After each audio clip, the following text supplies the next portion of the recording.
নমস্কার, স্কিল বাংলা চ্যানেলে আপনাদের সকলকে স্বাগত জানাই এবং অত্যন্ত ইম্পর্টেন্ট ঐতিহাসিক ঘটনার মুহূর্তে আমরা দাঁড়িয়ে রয়েছি। কারণ ভারত সফরে রয়েছেন রাশিয়ার প্রেসিডেন্ট পুতিন। আর যে কোনো মুহূর্তে এই প্রেসিডেন্ট পুতিনের ভারত সফরকে ঘিরে আমেরিকার তরফ থেকে বড় কোনো সিদ্ধান্ত ঘোষণা হয়ে যেতে পারে ভারতের ওপরে, ট্যারিফ নিয়ে, বিজনেস ডিল নিয়ে বা অন্য রকম কিছু স্যাংশন নিয়ে, ডিফেন্স স্যাংশনও সেখানে হতে পারে। কেন, পুরো ব্যাপারটা আমরা আলোচনা করব এই ভিডিওতে। এবং রাশিয়ার সঙ্গে ভারতের কি কি ডিল হচ্ছে, এই যে প্রেসিডেন্ট পুতিনের সফর হচ্ছে, যখন কোনো বিদেশের প্রেসিডেন্ট বা প্রধানমন্ত্রী এদেশে ঘুরতে আসেন তারা তো কেউ ছুটি কাটাতে আসেন না, প্রচুর ডিল পরপর হতে থাকে, মিটিং হতে থাকে, প্রচুর গুরুত্বপূর্ণ ডিপ্লোম্যাটিক কাজকর্ম হতে থাকে। কি কি এজেন্ডা পুরোটা আমরা আলোচনা করব। প্রথমেই আমি দেখিয়ে দেবো, দেখানোর কোনো দরকার নেই, আপনারা সকলে জানেনই। এনডিটিভি থেকে নিউজ 18, সব জায়গায়, the Hindu, Times of India, India Today, Vladimir Putin in India. সারা ভারত নয়, সারা পৃথিবী চোখ রেখেছে এবং সারা পৃথিবীর ইন্টারন্যাশনাল মিডিয়ায় এই খবর আপনি দেখতে পাবেন, কভার করা হচ্ছে। এবং সব থেকে আগে আমি আপনাদের তিনটে ছবি দেখাবো। দেখুন, ভ্লাদিমির পুতিন ভারতবর্ষে এলেন, উনি এয়ারপোর্টে নামছেন।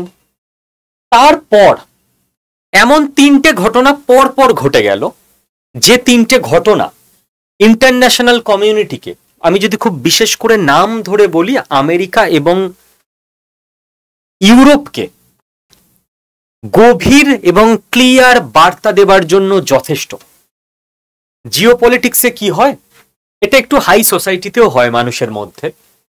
একদম যেটা নিচুতলা সোসাইটি আমাদের দেশে, আমাদের রাজ্যে, আমাদের পাড়ায়, সেখানে মানুষ সোজাসুজি ওকে বলে দেয়, ঝগড়া লাগে। যত আপনি হাই সোসাইটিতে যাবেন, ওখানে কেউ মানুষ এরকম মুখে মুখে ঝগড়া করে না, ওখানে সবাই এক একটা স্টেপ চালে, একটা ওপরে সুগার কোটিং ভদ্রতা রাখা হয়। আর যখন সেটা ওয়ার্ল্ড পলিটিক্স, জিও পলিটিক্সের ব্যাপার চলে আসে, সেখানে ওই সুগার কোটিং ডিপ্লোমেসিটা মারাত্মকভাবে হয়। এক একটা ঘটনা, বডি ল্যাঙ্গুয়েজ, এক একটা ইভেন্ট, এক একটা বড় বড় মেসেজ, অনেক না বলা কথাকে বলে দেওয়া হয়। কোন তিনটে ঘটনা ভ্লাদিমির পুতিন ভারতবর্ষে পা রাখার সঙ্গে সঙ্গে ভারত সরকারের তরফ থেকে ঘটানো হলো এবং আমেরিকাকে ক্লিয়ার মেসেজ। প্রথম কথা, ভ্লাদিমির পুতিন ভারতবর্ষে এলেন। জেনারেলি কোনো নেতা ভারতবর্ষে এলে, বিদেশের কোনো রাষ্ট্রপ্রধান, প্রধানমন্ত্রী বা প্রেসিডেন্ট, কে মিট করতে যায়? ফরেন সেক্রেটারি, ফরেন মিনিস্টার বা অন্য কোনো মিনিস্টার। ভারতবর্ষে প্রত্যেক মাসেই কম বেশি কোনো না কোনো বিদেশের রাষ্ট্রপ্রধান আসেন। নরেন্দ্র মোদীর 11-12 বছরের প্রধানমন্ত্রিত্বকালীন সময়ে, 11 বছরের, এরকম প্রচুর ফরেন লিডার এসছেন।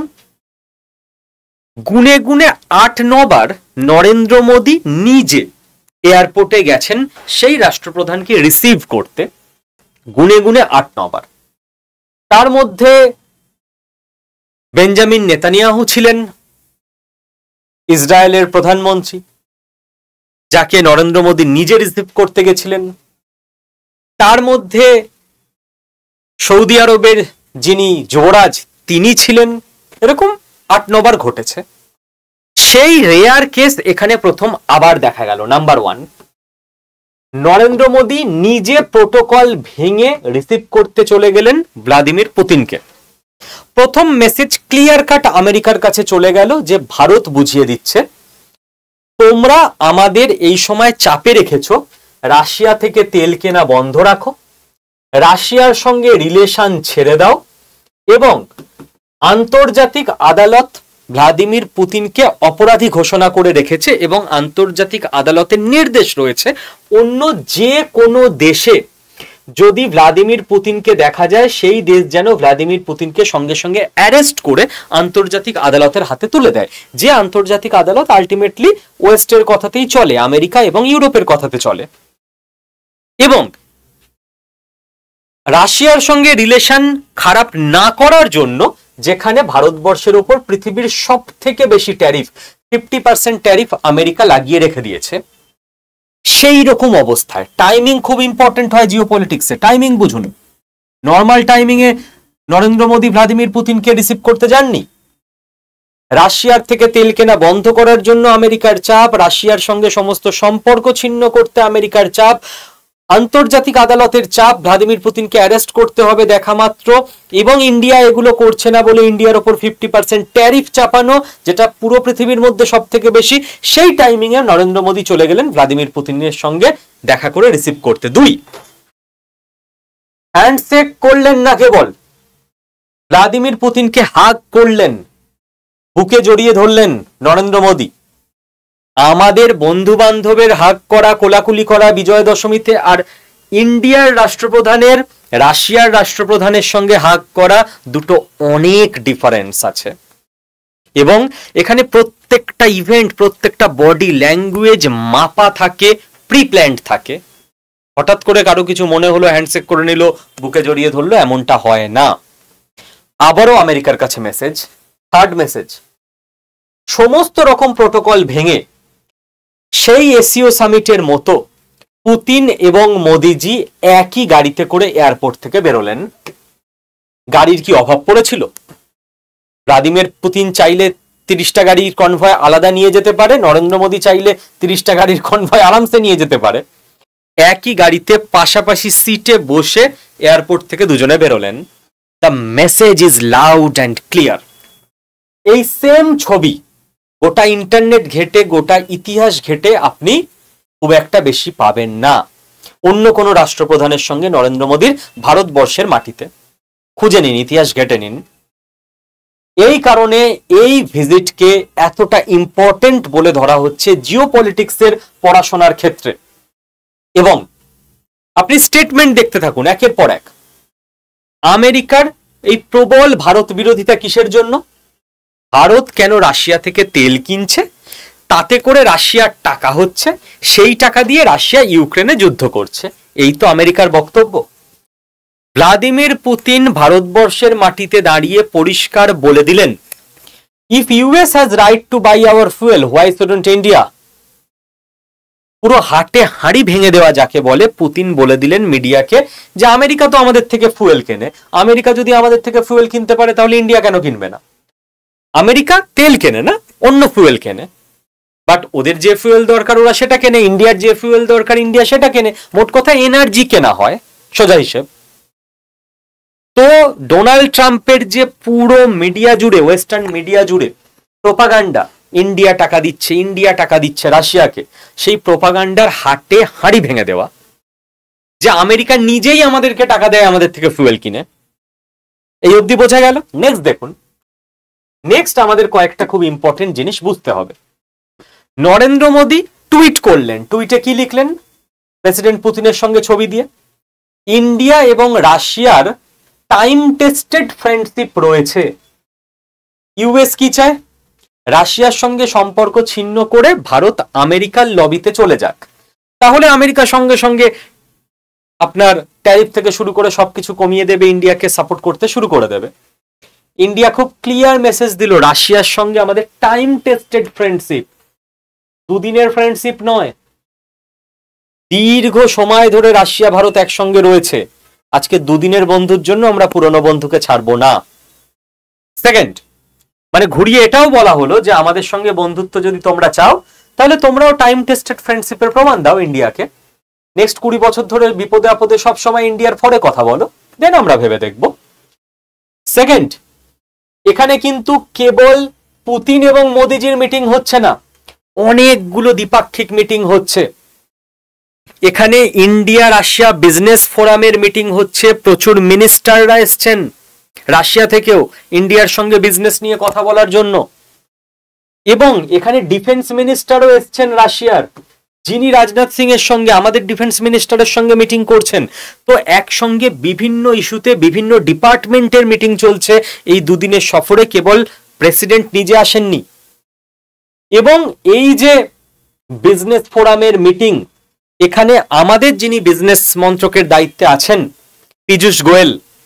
পীযূষ গোয়েল পরিষ্কার ক্যামেরার সামনে মাইকে বললেন যে ভারতবর্ষের যে কোনো মানুষ তাকে যদি আপনি রাশিয়া এই শব্দটা বলেন, তার মনে প্রথম যে ফিলটা আসবে, ভারত কি সুখ দুঃখ কা সাথী। হিন্দিতে বললেন এটা, সুখ দুঃখ কা সাথী, মানে ভারতের সুখ দুঃখের বন্ধু। যত না এটা রাশিয়ার ডিপ্লোম্যাটদের, রাশিয়ার প্রেসিডেন্টকে বলা হলো, তার থেকে বেশি আমেরিকাকে বলা হলো সুখ দুঃখের বন্ধু।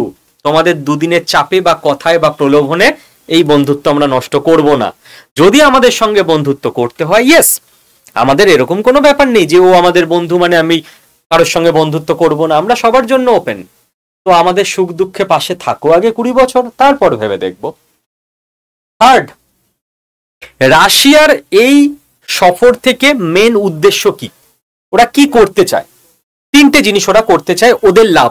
দেখুন, যতই আমি এখানে বন্ধু ইত্যাদি শব্দ ইউজ করি না কেন, ইন্ডিয়া যতই সুখ দুঃখ সাথী, টাইম টেস্টেড ফ্রেন্ডশিপ এইসব বলুক না কেন, আপনি যদি ম্যাচিওর্ড জিওপলিটিক্সের স্টুডেন্ট হন, তাহলে আপনাকে এটুকু বুঝতে হবে যে মানুষে মানুষে আমাদের যেরকম বন্ধুত্ব হয়, জিওপলিটিক্সে ওরকম বন্ধুত্ব হয় না। জিওপলিটিক্সে ইন্টারেস্ট ম্যাটার করে, এবং তখনই দুটো দেশের এই লেভেলের বন্ধুত্ব হতে পারে যখন দুটো দেশের লং টার্ম স্ট্র্যাটেজি এবং প্ল্যানিং এবং নিড প্রচুর পরিমাণে ওভারল্যাপ এবং মার্জ করে যায়। ইন্ডিয়া এবং রাশিয়ার ক্ষেত্রে সেটাই সত্যি। তো রাশিয়ারও ইন্টারেস্ট রয়েছে এখানে। সোজা হিসেব, রাশিয়ার তিনটে ইন্টারেস্ট। আমেরিকা চেয়েছে এবং ইউরোপ চেয়েছে সারা পৃথিবী থেকে রাশিয়াকে আইসোলেটেড করে দিতে, এক ঘরে করে দিতে। রাশিয়া দেখাতে চায় পুরো পৃথিবীকে, বিশেষ করে ডোনাল্ড ট্রাম্পকে, যে আমরা আইসোলেটেড নই। কদিন আগে চীনে গেছি, 150 কোটির দেশ, ওখানে সেরা ওয়েলকাম হয়েছে আমার। আর ইন্ডিয়াতে এলাম, 150 কোটির আর একটা দেশ, এখানেও রেড কার্পেট বিছিয়ে প্রধানমন্ত্রী নিজে এসে হাগ করে গাড়িতে বসিয়ে আমাকে নিয়ে গেছে, সেরা ওয়েলকাম হয়েছে। পৃথিবীর মোট জনসংখ্যা 700-750 কোটি, তার মধ্যে চীন আর ভারতবর্ষ 300 কোটি তো আমারই পড়ে। ভ্লাদিমির পুতিন এই মেসেজ দিতে চায়। ওদের নেক্সট এজেন্ডা কি? বিজনেস, ইকোনমি শেষ কথা বলে, আমি সব সময় যেটা বলি। এনার্জি, ওরা চায় কোনো পরিস্থিতিতেই ইন্ডিয়া যেন চাপে পড়ে এনার্জি কেনা রাশিয়া থেকে কমিয়ে না দেয় বা বন্ধ না করে দেয়। তো ইন্ডিয়া সেটা করেওনি, যার জন্য পুতিন পরিষ্কার অ্যানাউন্স করে গেলেন যে অবিচ্ছিন্ন এনার্জি সাপ্লাই ইন্ডিয়ার প্রতি রাশিয়া রেখে যাবে, যাই হয়ে যাক না কেন। এখান থেকে ওদের প্রচুর টাকা আসে। অত্যন্ত দুঃখের ব্যাপার শুনতে যে ইন্ডিয়া রাশিয়ার প্রায় $65 বিলিয়ন দ্বিপাক্ষিক বিজনেস, তার মধ্যে ইন্ডিয়া, আমরা $5 বিলিয়ন মাল বিক্রি করি রাশিয়াকে, $60 বিলিয়ন জিনিসপত্র আমরা রাশিয়া থেকে কিনি। এটা মোটেই ভালো কথা না। আমাদের ইকোনমির দিকটা আমাদের খেয়াল রাখা দরকার। তো রাশিয়া জানে যে এখানে প্রচুর টাকার তেল বা বাকি জিনিসপত্র ওরা বিক্রি করতে পারবে, এই মার্কেট ওরা হাতছাড়া করতে চায় না। আপনি বলবেন কে হাতছাড়া করছে স্যার, ওরা আমাদের বন্ধু, ওদের থেকে কিনবো। কেউ বন্ধু নয়। রাশিয়ার ডিফেন্স সেক্টর নিয়ে খুবই চাপে আছে ইন্ডিয়ার ব্যাপারে, কারণ 2010-11-তে, আজ থেকে 15 বছর আগে, যেখানে ইন্ডিয়ার ডিফেন্স সেক্টরে রাশিয়ার ইনভলভমেন্ট ছিল 72%, বর্তমানে জাস্ট 15 বছরে ইন্ডিয়ার ডিফেন্স সেক্টরে রাশিয়ার ইনভলভমেন্ট হয়ে গেছে হাফ, জাস্ট 36%। কারণ লাস্ট 15 বছরে ইন্ডিয়া প্রচুর জিনিস নিজে বানিয়েছে, প্রচুর জিনিস আমেরিকা থেকে কিনেছে, প্রচুর জিনিস ফ্রান্স থেকে কিনেছে। ইন্ডিয়া কেবল রাশিয়া নির্ভর হয়ে বসে থাকেনি। তো রাশিয়া অবশ্যই চাইবে না যে এই মার্কেট আরো কমে যাক। রাশিয়া মূলত এই তিনটে জিনিসের জন্য এসছে ইন্ডিয়াতে। রাশিয়া আর একটা জিনিস চায়, রেলস। রেলস কি? রেলস এগ্রিমেন্ট হয়ে গেলে মারাত্মক ব্যাপার হবে।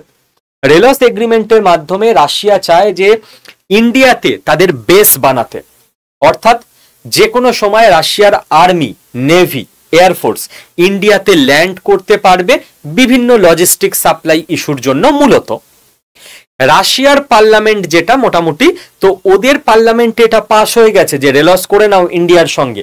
বাট ইন্ডিয়া রেলসকে এখনই আমল দিচ্ছে না, একটু পিছনে পাঠাচ্ছে যে হ্যাঁ দেখছি, ভাবছি। কারণ যে কোনো দেশের বেস দিয়ে দেওয়া, যতই লজিস্টিক সাপ্লাই চেনের জন্য হোক, মোটেই বুদ্ধিমানের কাজ নয়, সে যতই বড় বন্ধু হোক। তো ইন্ডিয়া এটা নিয়ে অনেক নেগোসিয়েট বার্গেনিং করবে। রেলস নিয়ে এক্ষুনি এই ভিজিট থেকে কিছু পাওয়া যাবে বলে আমার অন্তত মনে হচ্ছে না। যদি আমি ভুল প্রমাণিত হই বা কিছু পাওয়া যায়, আমি আপডেটেড ভিডিও নিশ্চয়ই করে দেব। নেক্সট, ইন্ডিয়ার এই সফর থেকে কি পাওয়ার রয়েছে? নরেন্দ্র মোদী অ্যান্ড টিম কি চাইছে যে এই দুদিনের মধ্যে এনক্যাশ করে নিতে? নাম্বার 1, স্পেস এবং ডিফেন্স সেক্টরে কো প্রোডাকশন অলরেডি অ্যানাউন্স হয়ে গেছে। ভ্লাদিমির পুতিন অ্যানাউন্স করে দিয়েছে যে আমরা করব, ডিল সাইন। স্পেস সেক্টরে রাশিয়া অনেক এগিয়ে এবং ডিফেন্স সেক্টরে স্বাভাবিক রাশিয়া অনেক এগিয়ে। S-400 থেকে শুরু করে কিনা নেই ওদের। তো ইন্ডিয়া এবার চাইছে যে আমরা রাশিয়া তোমাদের থেকে তো কিনবো, কিন্তু এবার না আমরা শুধু কিনবো না, আমরা কো প্রোডাকশন করব।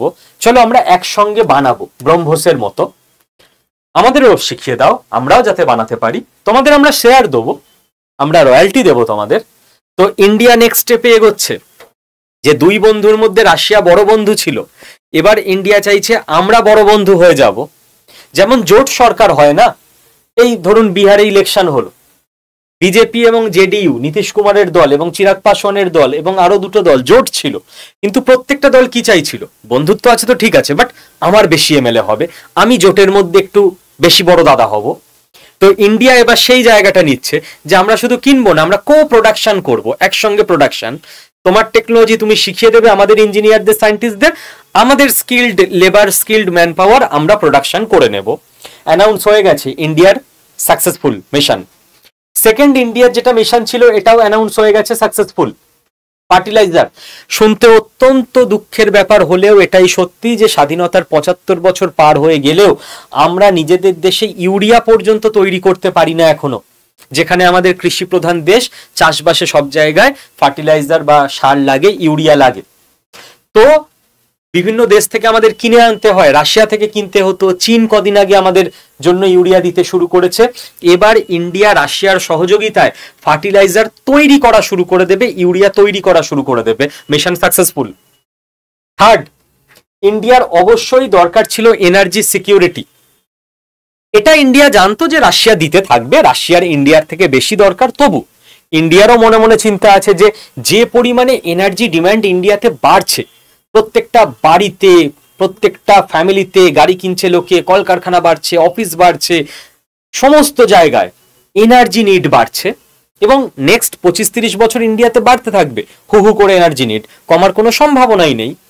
তো এখানে রাশিয়ার ক্রুড অয়েল খুব জরুরি।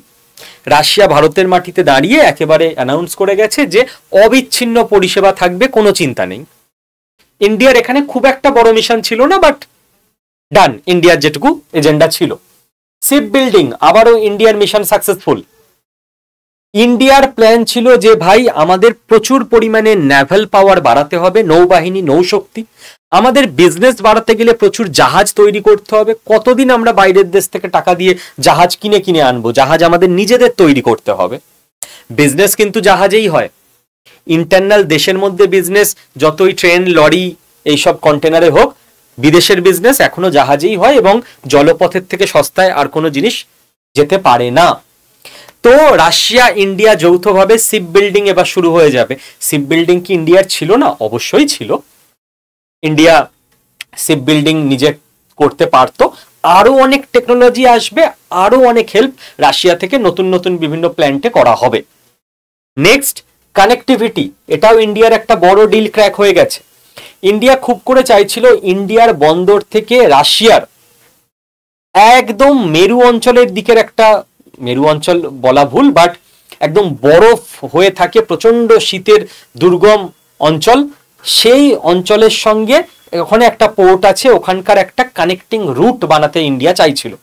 সেই রুটের সাইনও ডিল হয়ে, মানে ডিলও সাইন হয়ে গেছে, যাতে করে ওই রুট দিয়ে কোনো রকম বাধা ছাড়া, বাধাহীন ভাবে ইন্ডিয়ার ফুয়েল সাপ্লাই বজায় রাখতে পারবে India. Next, economy. Vladimir Putin এসে ইন্ডিয়ার মাটিতে দাঁড়িয়ে বলে গেছে যে ইন্ডিয়া হচ্ছে third largest economy. India officially IMF এবং ওয়ার্ল্ড ব্যাংকের ডেটা অনুযায়ী 2026-এর লাস্টে বা 2027-এ থার্ড লার্জেস্ট ইকোনমি হয়ে যাবে। কেন ইম্পর্টেন্ট এটা? ডোনাল্ড ট্রাম্প কদিন আগে বলেছিল যে ইন্ডিয়া হচ্ছে ডেড ইকোনমি। প্রেসিডেন্ট পুতিন এসে ঠিক তার উল্টো বয়ানটা দিয়ে গেল, যেটা গোটা পৃথিবী কভার করবে। তো ইন্ডিয়ার এই এই এই এই প্ল্যানিং গুলো ছিল, যেগুলো অলরেডি সাকসেসফুল হয়ে গেছে। এবং আরেকটা জিনিস আমি আপনাদের দেখিয়ে দিচ্ছি, সেইটা হচ্ছে কুদানকুলাম। এইখানে রাশিয়া ইন্ডিয়ার সব থেকে বড় নিউক্লিয়ার পাওয়ার প্ল্যান্ট তৈরি করবে। কদিন আগে আমি এই চ্যানেলে ভিডিও করেছি, দেখুন প্রত্যেকটা কিরকম ইন্টারলিঙ্কড। যদি আপনি আপডেটেড থাকেন, daily skill Bangla channel follow করেন, যে ইন্ডিয়া প্রাইভেট প্লেয়ারের হাতে নিউক্লিয়ার পাওয়ার প্ল্যান্ট দিয়ে দিতে চলেছে, মনে আছে? তো আমি কি এক্সপেক্ট করছিলাম যে ইউএস এর কোম্পানি চলে আসবে, সেটাও আশা করি মনে আছে। পুরো উল্টো হয়ে গেল। সব থেকে বড় পাওয়ার প্ল্যান্ট তৈরি করতে চলেছে রাশিয়া। রাশিয়ার প্রাইভেট কোম্পানি নেই, সরকারি কোম্পানি, রাশিয়ার সরকারি কোম্পানি করবে। তো এনার্জি সেক্টরে আর একটা বড় ডিল হয়ে গেল। ইন্ডিয়া আর এক কদম এগিয়ে গেল নিউক্লিয়ার পাওয়ারের দিকে। নিউক্লিয়ার পাওয়ার খুব করে দরকার ইন্ডিয়ার। নেক্সট, ইন্ডিয়া অ্যানাউন্স করে দিয়েছে যে P2P টাই হবে। P2P মানে people to people tie, India Russia. এটা আমি মাস দুয়েক আগে কভার করেছিলাম এই চ্যানেলে, জানি না কতজনের আপনাদের মধ্যে মনে আছে। ইন্ডিয়া এবং রাশিয়ার যে বিজনেসের ঘাটতি রয়েছে ইন্ডিয়ার দিকে, আমরা যে বেশি জিনিস বিক্রি করতে পারি না, তার অন্যতম কারণ হচ্ছে ইন্ডিয়ার কজন বিজনেসম্যান রাশিয়ায় যায়, রাশিয়ার কজন বিজনেসম্যান ইন্ডিয়াতে আসে। ভাষাগত কালচারগত ডিফারেন্স প্রচন্ড হওয়ার ফলে এই গ্যাপটা থেকে গেছে। সরকার তো সব ডিল করবে না, ইন্ডিয়ার এক্সপোর্টার, রাশিয়ার ইম্পোর্টার, এরা তো সব ডিল ফিলগুলো করবে। তো পিপল টু পিপল কানেকশন যদি না বাড়ে তাহলে কিন্তু এই ডিল হওয়া সম্ভব নয়। বাংলাদেশ ইন্ডিয়ার যে বিজনেস হয়, ইন্ডিয়া থেকে পেঁয়াজ থেকে চাল থেকে সব বাংলাদেশে যাচ্ছে, কি সরকার বিক্রি করছে? বনগার কোনো বড় এক্সপোর্টার সে বাংলাদেশের ঢাকার কোনো ইম্পোর্টারের সঙ্গে কথা বলে নিচ্ছে, 5 লরি পেঁয়াজ পাঠিয়ে দিচ্ছি, এইভাবেই তো হচ্ছে। এবার বাংলাদেশে যদি রাশিয়ার কোনো ব্যবসায়ী থাকে, সে তো ভাষাই বুঝবে না, তো বনগার লোক ওখানে ডিল করবে কি করে? তো এইটা কমানোর জন্য, রাতারাতি কমবে না, রাশিয়াতে ইন্ডিয়া দুটো নতুন কনসুলেট ওপেন করছে। যে কনসুলেটগুলোর কাজ হবে রাশিয়াতে আস্তে আস্তে ইন্ডিয়ানদের বিজনেস করতে সাহায্য করা, ল্যাঙ্গুয়েজ ইজি করে দেওয়া ইত্যাদি বিভিন্ন রকম কাজকর্ম। নেক্সট, 2030 পর্যন্ত ইকোনমিক কোঅপারেশন প্রোগ্রাম সাইন হয়ে গেছে ভ্লাদিমির পুতিনের সঙ্গে ভারতের তরফে, যেখানে চেষ্টা করা হবে।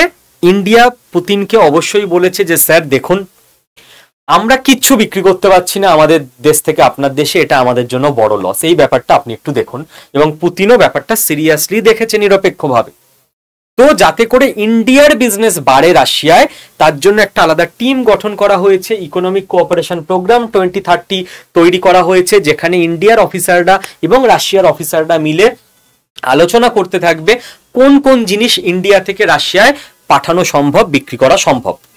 তো এখানে ইন্ডিয়ার ইকোনমির অনেকটা বুস্ট হবে। নেক্সট, সব থেকে বড় ব্যাপার, দুটো দেশ মিলে যেটা করতে চেয়েছে ইন্ডিয়া এবং রাশিয়া মিলে, ইউএস এবং ইউরোপিয়ান যে দেশগুলো তাদের গভর্নমেন্টের উপর একটা পারসেপশন প্রেশার তৈরি করতে চেয়েছে।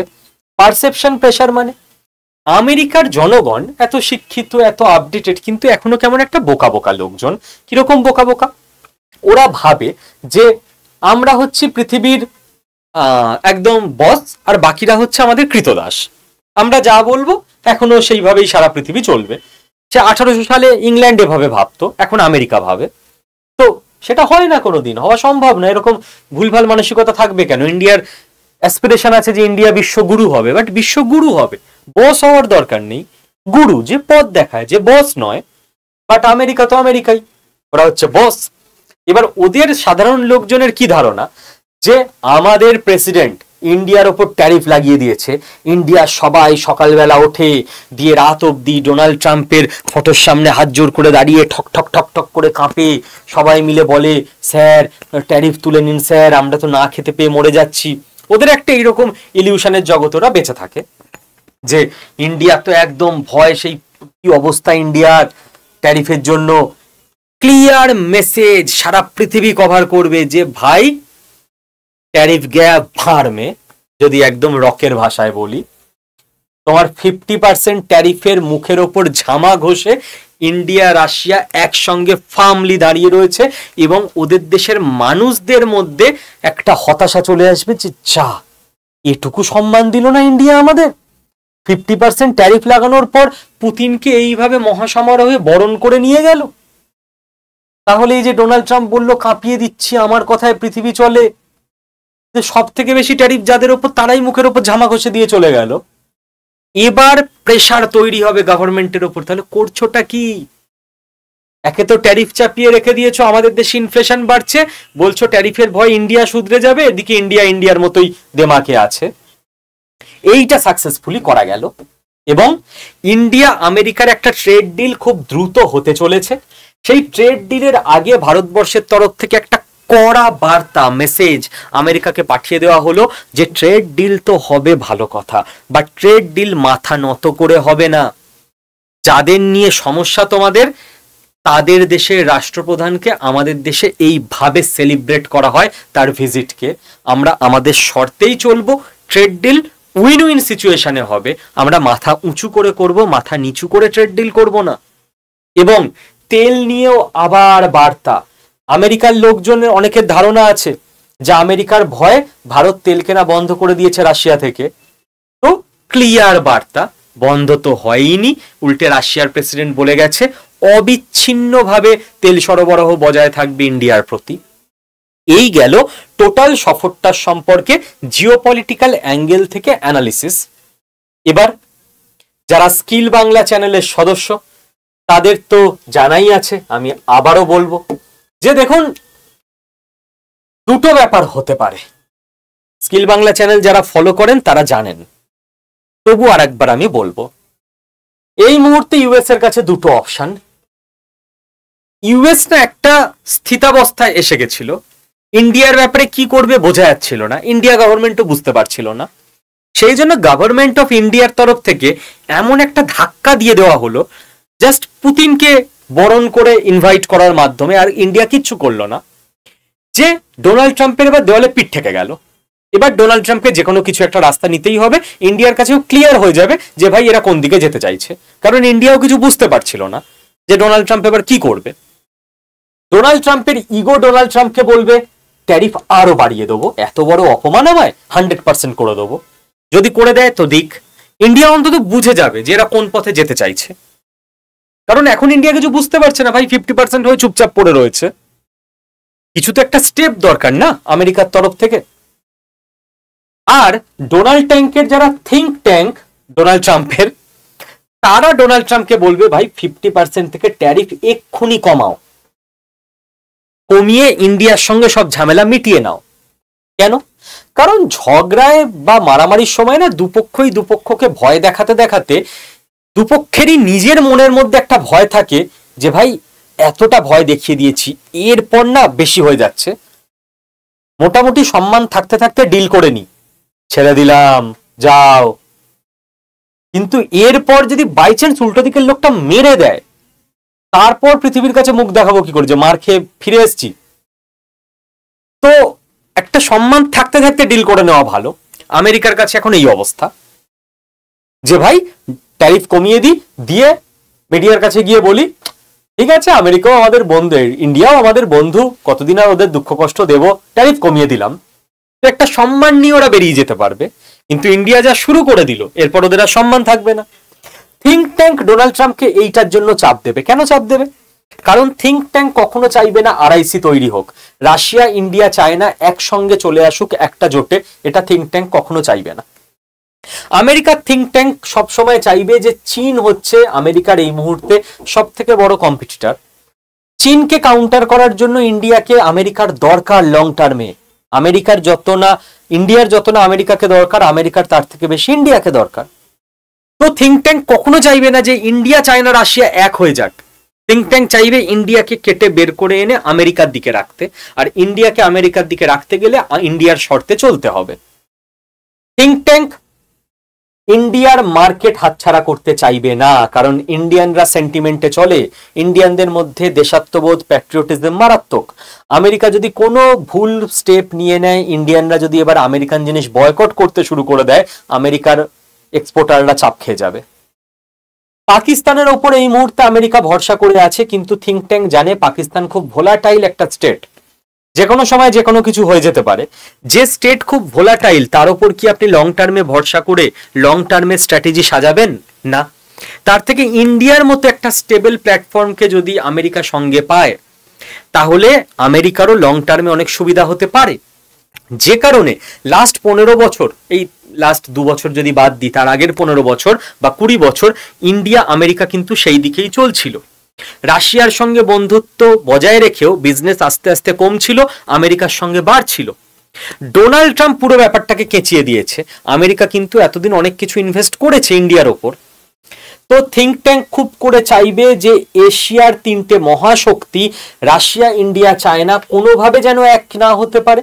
থিঙ্ক ট্যাঙ্ক খুব ভালো করে চাইবে যে ন্যাটো এবং রাশিয়ার মধ্যে যখন লড়াই বাঁধবে, কেন বলছি কথাটা নিশ্চয়ই আপনারা অনেকে খেয়াল করে দেখেছেন, ন্যাটোর তরফ থেকে বিবৃতি এসছে যে ন্যাটো রাশিয়ার ওপর প্রিএমটিভ অ্যাটাক করে দিতে পারে যে কোনো সময়, যে রাশিয়া আমাদের অ্যাটাক করবে এই আতঙ্কে তার আগেই রাশিয়াকে অ্যাটাক করে দেওয়া। তো ন্যাটো ভার্সেস রাশিয়া যখন চলবে তখন ইন্ডিয়া যেন ন্যাটোর দিকে থাকে, এটা থিঙ্ক ট্যাঙ্ক চাইবে।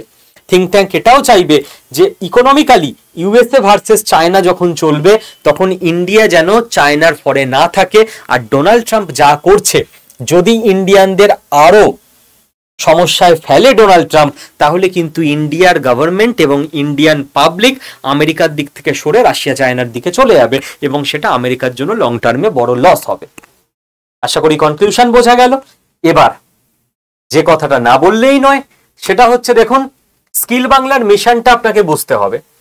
স্কিল বাংলার মিশন দুটো, এক অ্যাওয়ারনেস তৈরি করা বাঙালি ভারতীয়ের মধ্যে সারা পৃথিবীতে বিশ্ব রাজনীতিতে কি চলছে, আর দুই কেবল জ্ঞান দিয়ে অ্যাওয়ারনেস তৈরি করে ছেড়ে দিলে হবে না, গ্রাউন্ড লেভেলে কাজ করতে হবে যাতে করে আমাদের একেবারে গ্রামে দূর দূরান্তে প্রত্যেকটা ঘরে প্রত্যেকটা পরিবারের আমরা উন্নতি করতে পারি, তাদেরকে শক্ত সমর্থ করতে পারি। খালি অ্যাওয়ারনেসে হবে না, গ্রাউন্ড লেভেলে ধীরে সুস্থে কাজ করতে হবে।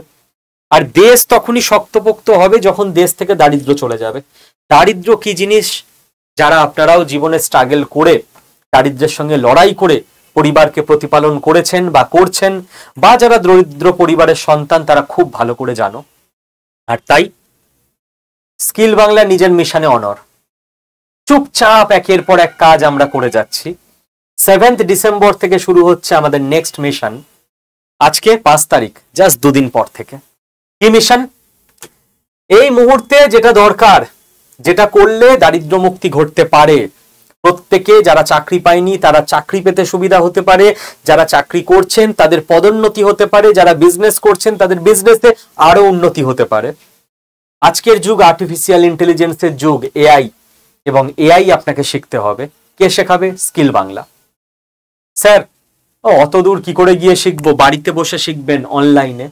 স্যার ইংরাজি জানি না, কি করে শিখবো? সব জায়গাতে ইংরাজিতে শেখানো হয়, চ্যানেলটার নাম স্কিল বাংলা, বাংলায় শেখানো হবে।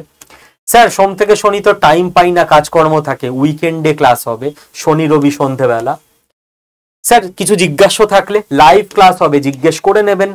স্যার লাইভ ক্লাস মিস করে গেলে প্রত্যেকটা ক্লাসের রেকর্ডেড দিয়ে দেওয়া হবে, রিভিশন দিয়ে নেবেন। স্যার যারা পড়ায় তারা তো ভালো না, স্কিল বাংলার টিচার আপনাদের জন্য থাকছে, গোটা ইন্ডিয়ার মধ্যে বেস্ট টিচার যারা বাংলা ভাষায় পড়াতে পারেন। স্যার কিছু প্র্যাকটিক্যাল শেখানো হবে না, খালি থিওরি। এটা স্কিল বাংলা, পুরো অ্যাসাইনমেন্ট করানো হবে লাইভ ক্লাসে। আচ্ছা স্যার একটু সার্টিফিকেট পেলে ভালো হতো, জবে অ্যাপ্লাই করতে সুবিধা হতো। অবশ্যই দেওয়া হবে কোর্স শেষে সার্টিফিকেট। আর কিছু দরকার? স্যার ফিসটা বাকি, ভালো ইনস্টিটিউটে তো 1.5 লাখ টাকা মতো থাকে, আমাদেরও এখানে ওরকমই, খালি সামনে এবং পিছন থেকে একটা একটা করে শূন্য কেটে দিন, আমরা 5,000 টাকায় করিয়ে দিই। স্যার 5,000 টাকায় হয় এআই কোর্স? স্কিল বাংলায় সম্ভব হয় তার একটাই কারণ, এখানে এত স্টুডেন্ট একটা ব্যাচে আমাদের ভর্তি হয়, যার ফলে আমরা অনেক কম ফিজ নিয়ে করিয়ে দিতে পারি, যেটা অন্য ইনস্টিটিউটগুলোর দোষ না, যারা বেশি টাকা নেয় তাদের কাছেও যদি প্রচুর স্টুডেন্ট কোনো ব্যাচে একসঙ্গে ভর্তি হয় তো কমে তারাও করিয়ে দিতে পারবে। কাজেই অন্য কোনো ইনস্টিটিউটের দয়া করে তাদের নামে খারাপ কথা বলবেন না। আমরা পারি কারণ এত স্টুডেন্ট ভর্তি হয়, এত স্টুডেন্ট ভর্তি হয় তার কারণ আপনারা এই ইনফরমেশনগুলো, নিউজগুলো প্রচুর মানুষের মধ্যে ছড়িয়ে দেন যে 7 তারিখ থেকে স্কিল বাংলায় এআই শেখাচ্ছে, ভর্তি হয়ে যা। আপনারাই তো বাড়ির মানুষজনকে, বন্ধু বান্ধবদের বলেন। তার জন্য কি করতে হবে স্যার? এটা আমার অফিসিয়াল হোয়াটসঅ্যাপ নাম্বার 6291796360। এই নাম্বারে এক্ষুনি হোয়াটসঅ্যাপ করুন, ফোন বা মেসেজ না, হোয়াটসঅ্যাপ করে জাস্ট হাই লিখুন, আর কিচ্ছু লিখতে হবে না। আপনার কাছে আমার হোয়াটসঅ্যাপ গ্রুপের লিংক চলে যাবে, ওই লিংকটায় ক্লিক করবেন, আপনি হোয়াটসঅ্যাপ গ্রুপে জয়েন হয়ে যাবেন। হোয়াটসঅ্যাপ গ্রুপেই আমি ডিটেল সব কিছু বলে দেবো, A to Z everything. WhatsApp গ্রুপে জয়েন হয়ে গেলে কারোর কোনো জিজ্ঞাসা, কোনো প্রশ্ন মনে থাকবে না। এরপর কারোর যদি আরো কিছু জিজ্ঞাসা থাকে, যেটা ফোন করে আপনি কথা বলতে চাইছেন, তাহলে এই নাম্বারটা খাতায় নোট করে নিন বা ফোনে সেভ করে নিন। এটা স্কিল বাংলা হেল্পলাইন নাম্বার। এখানে আপনি সোম থেকে শনি অফিস টাইমে ফোন করে কথা বলে নিতে পারবেন বাংলায়, অফিস টাইমে এখানে আপনি ফোন করতে পারবেন। আর আমার যে নাম্বারটা দিলাম ওটা হোয়াটসঅ্যাপ নাম্বার, ওখানে ফোন করবেন না, ওটা আমার নাম্বারে দিনে 2000টা ফোন বা মেসেজ আসে, আমি দেখে উঠতে পারি না। তো আমার হোয়াটসঅ্যাপ গ্রুপে প্রত্যেকে জয়েন করে যান, পুরো অডিও শুনে নিন। তারপরও কোনো প্রবলেম থাকলে আপনাদেরকে আমাদের অফিসের অফিসিয়াল হেল্পলাইন নাম্বারও দেওয়া রইল, এটাতে আপনারা ফোনও করে নিতে পারবেন। তো let's join in the mission. 7ই ডিসেম্বর শুরু হচ্ছে। বাংলার প্রতিটা ঘরে ঘরে একজন করে এআই লার্নড, এআই ইউজ করতে জানেন এরকম এবং এআই স্কিলড ছেলে মেয়ে, সিনিয়র সিটিজেন, যে যে বয়সে আছেন এরকম মানুষ আমরা দেখতে চাই, এবং তাতে করেই গ্রাউন্ড লেভেল থেকে আলটিমেট উন্নতিটা সম্ভব। Thank you.